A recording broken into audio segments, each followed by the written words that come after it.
All right, let's get right into it. There's this big idea out there today, you know the one, that we are the CEOs of our own careers. We're told we need to be agile, build a personal brand, and just move freely from job to job, always grabbing that next great opportunity. The whole idea is that you are in complete control of your own destiny. And this quote from an old Uber Eats ad, it just perfectly bottles up that feeling. This is the ultimate promise of what's called a boundaryless career. You're the boss, you call all the shots. It's an incredibly powerful and, honestly, a really appealing idea. But here's the thing. Is that promise actually real? I mean, whether you're climbing the corporate ladder or you're out there hustling in the gig economy, are you really free from boundaries? Or, and this is the interesting part, have the old walls just been replaced by new ones that are, well, a little harder to see? That's what we're going to dig into. So first, let's just make sure we're on the same page. The concept we're talking about here is the boundaryless career.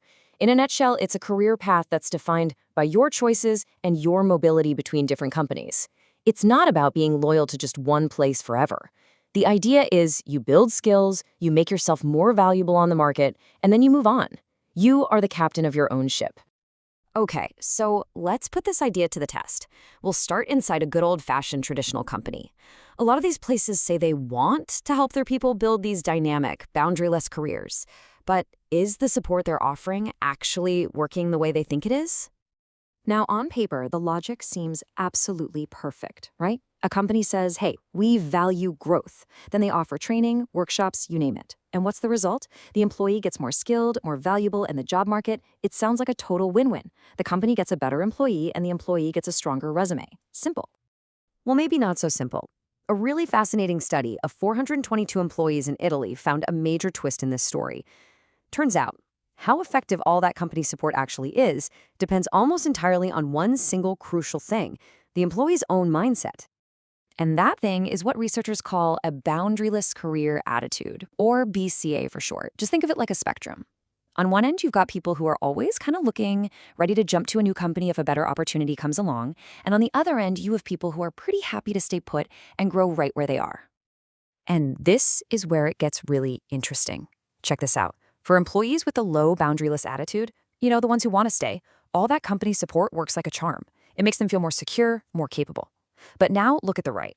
For the employees with a high boundaryless attitude, the ones already peeking over the fence, that exact same company support had, get this, no significant effect on how employable they felt. Why? Because their focus was already somewhere else. And this perfectly captures what's known as the employability paradox.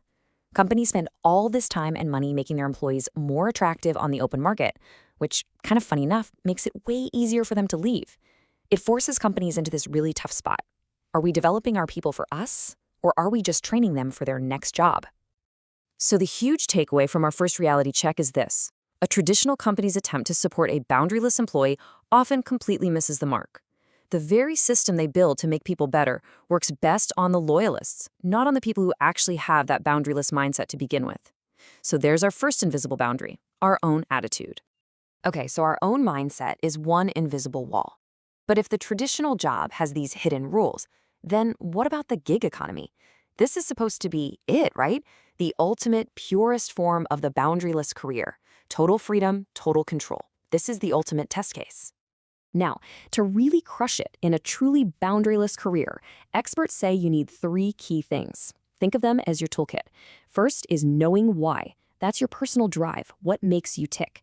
Second is knowing how. That's your actual skills, what you can do.